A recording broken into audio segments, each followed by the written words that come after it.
তারিক তার স্ত্রী সারার সাথে একটি পুরনো গ্রামের বাড়িতে থাকত। জীবন সাধারণ ছিল। সকালে সে খেতে কাজ করতে যেত এবং সন্ধ্যায় ক্লান্ত হয়ে ফিরে আসত। বিয়ের ৫ বছর পর্যন্ত তাদের কোনো সন্তান হয়নি। এই অভাব দুজনের হৃদয়কেই ব্যথিত করে দিয়েছিল। প্রায়ই তারা ভাবত যে জীবনের এই সফর কিভাবে কাটবে। কিন্তু আল্লাহর ইচ্ছার সামনে মানুষের কোনো হাত নেই। দুজনেই ধৈর্য ধারণ করতে থাকল। সন্তান না হওয়ার কারণে তারিকের আচরণ বদলাতে লাগল।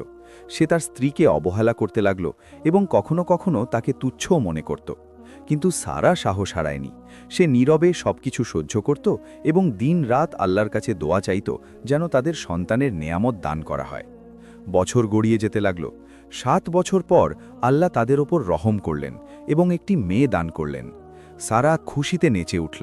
তার দোয়া কবুল হয়ে গিয়েছিল। তারিকও বাহ্যিকভাবে খুশি প্রকাশ করল, কিন্তু মনের ভেতর সে মেয়েকে বোঝা মনে করতে থাকল। সারা তাকে বোঝাতো যে আল্লাহ আমাদের মেয়ে দিয়েছেন, তাই শুকরিয়া আদায় করা উচিত। কিন্তু তারিকের মনে অকৃতজ্ঞতা এবং ঘৃণা ভরে রইল। সময় কেটে যেতে লাগল। পরের বছর দ্বিতীয় মেয়ের জন্ম হল। তারপর কিছু সময় পর তৃতীয় মেয়ের। সারা তো আল্লাহর সিদ্ধান্তে রাজি ছিল, কিন্তু তারিকের আচরণ আরও কঠোর হতে লাগল। সে স্ত্রীর সাথে সম্পর্ক পর্যন্ত খারাপ করে ফেলল। প্রায়ই তাকে খোঁটা দিত এবং অপমান করত। সারা বারবার বোঝাতো যে এটি আল্লাহর সিদ্ধান্ত এবং এর মধ্যেই আমাদের জন্য মঙ্গল রয়েছে।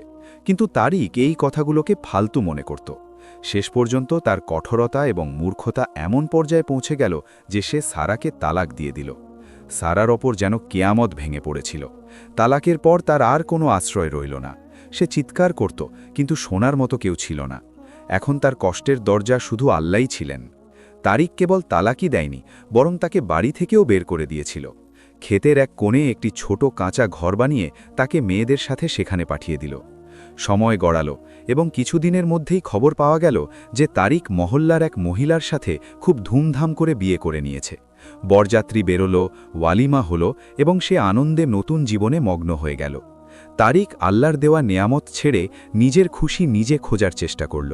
কিন্তু সে জানত না যে প্রকৃতির সিদ্ধান্ত অটল হয়। মানুষ যখন জুলুম করে তখন তার পরিণাম সব সময় যন্ত্রণাদায়ক হয়। কিন্তু কিছু মানুষ এটা ভুলে যায় এবং মনে করে যে জুলুম করে দুনিয়া সাজিয়ে নেওয়াই হলো সাফল্য। সারার মেয়েরা তখন অনেক ছোট ছিল। ৩-৪ বছর বয়সেই তাদের মায়ের সাথে কষ্টের দিন দেখতে হলো। সারা তাদের জন্য খায়রাত এবং সৎকার ওপর দিন পার করত। দারিদ্র্য, অপমান এবং একাকিত্ব সত্ত্বেও সে আল্লাহর ওপর থেকে ভরসা হারাত না। তার বিশ্বাস ছিল যে আল্লাহ কোথাও না কোথাও থেকে ঠিকই পথ বের করবেন। এদিকে তারিকের নতুন জীবন চলছিল। কিছু সময় পর আল্লাহ তাকে ছেলে দিলেন, ঠিক যেমনটা সে চাইত। মহল্লায় আলোচনা শুরু হতে লাগল। মানুষ নানা ধরনের কথা বলতে লাগল। কেউ বলতো তারিকের প্রথম স্ত্রী ভালো ছিল না, এই জন্যই ছেলে হয়নি। কেউ সারার জীবন নিয়ে খোঁটা দিতে লাগল যে সে যদি নেককার হতো তবে এত অপমানজনক অবস্থায় কেন থাকত। তারিক ছেলের জন্ম উপলক্ষে বড় দাওয়াত দিল, মহল্লাবাসীকে ডাকল, অনেক খাবার পাকালো এবং আনন্দ উদযাপন করল। তার কাছে এই দিনটি জীবনের সবচেয়ে বড় সাফল্য মনে হচ্ছিল।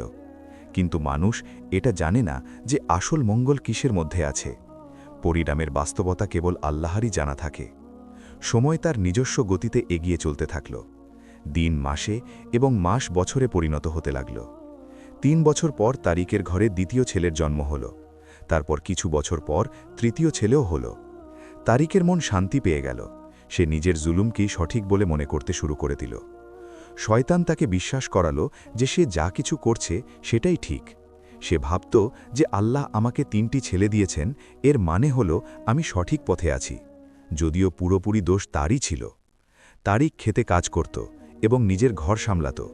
এদিকে সারা তার ৩ মেয়েকে নিয়ে খায়রাত, জাকাত এবং সাদকার ওপর জীবন পার করত। একদিকে একজন অত্যাচারী আনন্দে ভরা জীবন পার করছিল, অন্যদিকে একজন মজলুম নারী চারদিক থেকে পরীক্ষায় জর্জরিত হয়ে দারিদ্র্যের জীবন পার করছিল। কিন্তু মনে রাখবেন, আল্লাহর সিদ্ধান্ত সবসময় অটল হয়, শুধু প্রকাশ হতে দেরি হয়।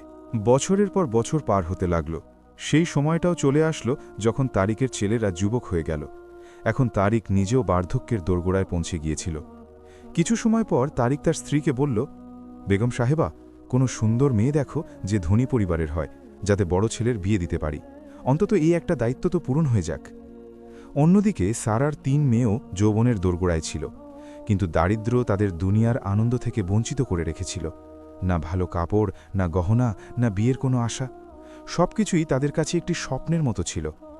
কিছু সময় পর তারিক তার বড় ছেলের বিয়ের শহরে ঠিক করে ফেলল। ঘরে আনন্দের পরিবেশ তৈরি হয়ে গেল। তারিক, তার স্ত্রী এবং ছেলে সবাই খুশিতে মেতে উঠেছিল। সেই মুহূর্তেই এক ছেলে বলল, বাবা, বিয়েতে সারাকে অবশ্যই ডাকবেন, সেও তো আমাদের দিক থেকে আত্মীয়। এই কথা শুনে তারিক অহংকারের সুরে বলল, বাবা, ওই পাগলদের ডাকার কী লাভ? তবে চলো ডেকে নি, যাতে তাদের নিজেদের ভুল অনুভব হয়। যখন বিয়ের সময় ঘনিয়ে আসলো তখন সে সারাকে দাওয়াত দিয়ে দিল। সারার হৃদয়ের গভীর থেকে আনন্দের সাথে দাওয়াত কবুল করল। বিয়ের দিন সে তার মেয়েদের সাথে অংশগ্রহণ করল। সে কেবল অংশই নিল না, বরং ভরপুর খিদমতও করল। সে তার মেয়েদেরও নির্দেশ দিল যেন তারা মন দিয়ে সবার খিদমত করে। এভাবে বড় ছেলের বিয়ে হয়ে গেল। কিছু সময় পর তারিকের দ্বিতীয় এবং তারপর তৃতীয় ছেলেরও সংসার পাতা হয়ে গেল। এখন তারিকের ঘর আনন্দে ভরে গিয়েছিল। চারদিকে হাসি আনন্দের পরিবেশ ছিল। সে তার ছেলেদের সুখী জীবন দেখে সন্তুষ্ট ছিল এবং এটাই মনে করত যে তাদের চেয়ে সত্য ও সফল আর কেউ নেই। এদিকে সারা তার মেয়েদের নিয়ে এখনও কুড়ে ঘরে জীবন কাটাচ্ছিল। তাদের অবস্থা এমন ছিল যে সকালে খাবার জুটলে সন্ধ্যায় উপোস থাকতে হতো, আর সন্ধ্যায় কিছু খেলে সকালের জন্য কিছুই থাকত না। দারিদ্র্য ও অভাব জীবনকে এক ধারাবাহিক পরীক্ষা বানিয়ে দিয়েছিল। এর উপরও মানুষের খোঁটা শেষ হতো না। কেউ বলতো, তোমার স্বামী এবং তার স্ত্রীর কাছ থেকে কিছু শেখো। সে যদি ভালো না হতো তবে আজ এত সুখে কেন থাকত? এই কথাগুলো সারার বুকে তীরের মতো বিঁধত, কিন্তু সে চুপ থাকত। সব সময় মাথা নিচু করে আল্লাহর দরবারে কান্নাকাটি করত এবং চোখের পানি ফেলত। এখন তার সামনে 3 মেয়ের দায়িত্ব ছিল এবং অন্যদিকে বার্ধক্যের ছাপ তার শরীরকে দুর্বল করে দিচ্ছিল। কিন্তু তবুও সে ধৈর্যের সাথে সব সহ্য করতে থাকল। কিন্তু মনে রাখবেন, আল্লাহর দরবার থেকে কখনো নিরাশ হওয়া উচিত নয়। তিনি তার বান্দাকে কল্পনার চেয়েও বেশি দেন। শুধু শর্ত হল ধৈর্য, কারণ তাড়াহুড়ো করা শয়তানের কাজ। কিছু সময় পর শহরের এক ভালো এবং সম্মানিত পরিবারের লোকেরা পাত্রী খুঁজতে খুঁজতে সারার বাড়িতে এসে পৌঁছাল। তারা সারার মেজ মেয়েকে দেখল, যে কিনা সুন্দরী এবং সচ্চরিত্রা ছিল, এবং তার বিয়ের প্রস্তাব দিল। সারার জন্য এই মুহূর্তটি আনন্দের কারণ ছিল, কিন্তু ঘরে কোনো পুরুষ ছিল না যে সবকিছু যাচাই করে দেখতে পারে। তাই সারা নিজেই সাহস করল। সে তাদের বাড়িতে গেল, যতটুকু সম্ভব খোঁজখবর নিল এবং শেষ পর্যন্ত হ্যাঁ বলে দিল।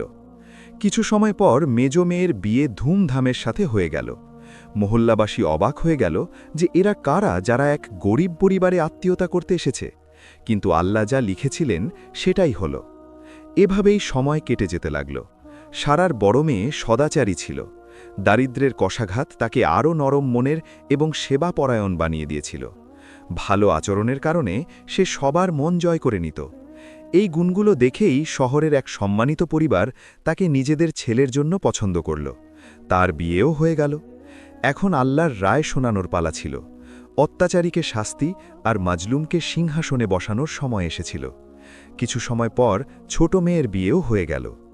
এরপর সারা ঘরে একা হয়ে গেল। কিন্তু আল্লাহ তাকে একা ছাড়লেন না। তার এক জামাতা, যে কিনা ধনী ব্যবসায়ী ছিল, সে সারাকে শহরে একটি দামি বাড়ি দিল, যাতে সে তার স্ত্রী এবং শাশুড়ি দুজনকেই সেখানে সম্মানের সাথে রাখতে পারে। এই খবরটি সারার কাছে কোনো ধাক্কার চেয়ে কম ছিল না। সে অনেকবার মানা করল যে মেয়েদের ঘাড়ে বোঝা চাপানো ঠিক নয়, কিন্তু মেয়েদের জোড়াজুড়িতে সে শহরে চলে গেল। কিছু সময় পর সারার ছোট মেয়ের স্বামীও তাদের বাড়িতে থাকতে লাগল। এভাবে আল্লাহ সারাকে সম্মান এবং শান্তি দান করলেন। এই সবই ছিল আল্লাহর আয়োজন। মানুষের নিজের কোনো সাধ্য নেই যে সে নিজেকে সম্মান বা মর্যাদা দেবে। আসল সম্মান ও মর্যাদা কেবল আল্লাহই দেন। এখন সারা শহরের এক সম্মানিত ও সুখী নারীতে পরিণত হয়েছিল। তার নিজের বাড়ি ছিল, ছোটখাটো ব্যবসাও ছিল যা তার জামাতা চালাচ্ছিল, এবং গবাদি পশুও ছিল। এসবই ছিল আল্লাহর পুরস্কার এবং সারার সততার প্রতিদান। অন্যদিকে তারিক তার ছেলেদের নিয়ে গ্রামেই থাকছিল, কিন্তু সময়ের সাথে অবস্থা বদলাতে লাগল। তার 2 ছেলে জমিদারি করতে অস্বীকার করল।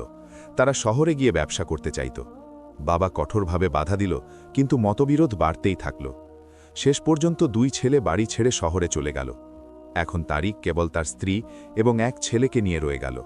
কিছু সময় পর তৃতীয় ছেলে একটি দুর্ঘটনায় পানিতে ডুবে গেল এবং মারা গেল। এই শোক তারিকের জন্য অসহনীয় ছিল। যুবক ছেলের মৃত্যু তার দুনিয়া নাড়িয়ে দিয়েছিল। কয়েক বছরের মধ্যেই অবস্থা এমনভাবে বদলালো যে আনন্দে ভরা সংসার ভেঙে চুরমার হয়ে গেল। মৃত ছেলের স্ত্রীও কিছু সময় পর তার বাপের বাড়ি চলে গেল। শেষ পর্যন্ত তারিক আর তার স্ত্রী একা হয়ে গেল। সেই তারিক যে কখনো নিজের সুখ নিয়ে গর্ব করত, এখন সে একাকিত্ব আর শোকের ছায়ায় ডুবে গিয়েছিল। সময় কাটতে থাকল। তারিক শোক আর কষ্টের ভারে চাপা পড়ে দুর্বল হতে লাগল। সহ্য শক্তি শেষ হয়ে গিয়েছিল। একদিন তার স্ত্রীর সাথে ঝগড়া হলো এবং ঝগড়া করতে করতে তাকেও তালাক দিয়ে দিল। দ্বিতীয় স্ত্রীর ওপর যেন কিয়ামত নেমে আসলো। তখন সে উপলব্ধি করল যে আসল দোষ তারিকেরই ছিল। সারা নির্দোষ ছিল। ছেলের মৃত্যু ও তালাকের ধাক্কা তাকে অসুস্থ করে দিল। কিছুদিন পর ছেলেরা মাকে শহরে ডেকে নিল। এখন তারিক পুরোপুরি একা হয়ে গেল। তার কাছে অঢেল সম্পত্তি আর বিলাসবহুল বাড়ি ছিল, কিন্তু খাওয়ার মতো রুটি এবং তা কেনার মতো সামর্থ্যও ছিল না। একদিকে শোকের বোঝা, অন্যদিকে স্ত্রীর বিচ্ছেদ এবং বার্ধক্যের দুর্বলতা সব কিছু মিলে তাকে ধ্বংস করে দিল। সময় এভাবেই কাটতে থাকল। একদিন সারার বড় মেয়ে গ্রামে এসেছিল কিছু আত্মীয়দের সাথে দেখা করতে। রাস্তায় সে এক বৃদ্ধ লোককে দেখল। শোচনীয় অবস্থা, নোংরা কাপড়, এলোমেলো চুল, চেহারায় বিষাদ আর চোখে শূন্যতা ছিল। তাকে পাগলের মতো লাগছিল। সারার মেয়ে তার স্বামীকে বলল, চলো কাউকে জিজ্ঞেস করি জমিদার তারিকের বাড়ি কোথায়। আমার মন চাইছে আমি তাকে একবার দেখি। সে আমাদের ওপর অনেক জুলুম করেছে, কিন্তু সে আমার বাবা, আমারই রক্ত। আমি কিভাবে এমনি চলে যাই? তার স্বামী কাছে গিয়ে সেই বৃদ্ধকেই জিজ্ঞেস করল, চাচা, এখানে তারিক নামের জমিদারের বাড়ি কোথায়? বৃদ্ধ অশ্রুভরা চোখে তাদের দিকে তাকালো এবং কাঁপা গলায় বলল, বাবা, আমি সেই দুর্ভাগা তারিক। বলো, কি কাজ? মেয়ে বাবার অবস্থা দেখে কান্নাকাটি শুরু করে দিল এবং তাকে সঙ্গে সঙ্গে শহরে নিয়ে গেল। হাকিম দিয়ে চিকিৎসা করালো এবং সেবা যত্ন করল। তার স্বামীও একজন নেককার মানুষ ছিল। সে বলল, ইনি তোমার বাবা, খেদমত করা তোমার ওপর ফরজ। মেয়ে খেদমত শুরু করল এবং কিছু সময় পর তারিক হাঁটাচলা করার যোগ্য হয়ে গেল। তারপর একদিন তারিক সারা এবং মেয়েদের ডাকল এবং কাঁদতে কাঁদতে ক্ষমা চাইল। সে বলতে লাগল, সবচেয়ে বড় জুলুম আমি তোমাদের ওপর করেছি। সন্তানের দূরত্ব এবং স্ত্রীর বিচ্ছেদ আমাকে ভেঙে দিয়েছে। কিন্তু আমি জানি তোমাদের কষ্ট শুধু এক ক্ষমা চাওয়ায় শেষ হয়ে যেতে পারে না। আল্লাহর বিচার অনেক বড়। যখন তার পাকড়াও আসে তখন কেউ বাঁচতে পারে না। তারিক কাঁদতে কাঁদতে বলতো যে সারা নির্দোষ, দোষ আমার। তার সম্মান পাওয়ার ছিল, পেয়েছে। অপমান আমার পাওনা। মেয়েরা না থাকলে আমি দরজায় দরজায় ঘুরে মরতাম। ছেলেরা আমাকে ভুলেই বসেছে। তারিকের অসহায়ত্ব দেখে সবাই সান্ত্বনা দিল। মেয়েরা বাবার অবস্থা দেখে খুব কাঁদল এবং তারপর বাবার খেদমত করতে লাগল। সারার চোখও অশ্রুতে ভিজে গিয়েছিল, কিন্তু সে এখন কিছুই করতে পারত না, শুধু মেয়েদের খেদমতের নির্দেশ দিল। কিছু সময় পর তারিকের এক মারাত্মক রোগ হয়ে গেল। সারা রাত যন্ত্রণায় ছটফট করত এবং চিৎকার করত। মেয়েরা পাশে দাঁড়িয়ে সেবা করত, সেই মেয়েরা যাদের সে তাড়িয়ে দিয়েছিল। তারিক দেয়ালের দিকে মুখ করে চিৎকার করে করে নিজের জুলুমের উপর এবং মেয়েদের ভালোবাসার উপর কাঁদত। যে যাদের বোঝা মনে করেছিল তারাই আশ্রয় হয়ে গেল, আর যে ছেলেদের নিয়ে গর্ব করেছিল তারাই শত্রু হয়ে বেরোল। শেষ পর্যন্ত তারিক মারা গেল এবং আল্লাহ সালাকে শূন্য হাত হওয়া সত্ত্বেও সম্মান এবং মর্যাদা দান করলেন। এই গল্পে আমাদের জন্য বড় শিক্ষা রয়েছে। সবচেয়ে প্রথম হল যে মানুষের চিন্তা সীমিত।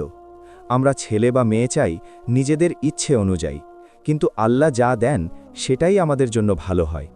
এর উপর ধৈর্য এবং শুকরিয়া আদায় করা জরুরি, না হলে পরিণতি ভয়ঙ্কর হতে পারে। দ্বিতীয় শিক্ষা হল, বিপদ এলে মানুষকে খোঁটা দেওয়া সবচেয়ে বড় অন্যায়। আমরা জানি না যে এটা পরীক্ষা নাকি শাস্তি। এই সিদ্ধান্ত কেবল আল্লাহরই। এমন কথা কারোর কষ্টকে দ্বিগুণ করে দেয়। কারোর ওপর কষ্ট আসা তার ভুল হওয়ার প্রমাণ কিছুতেই নয়। তৃতীয় এবং গুরুত্বপূর্ণ শিক্ষা হল, মেয়েরা রহমত, বোঝা নয়।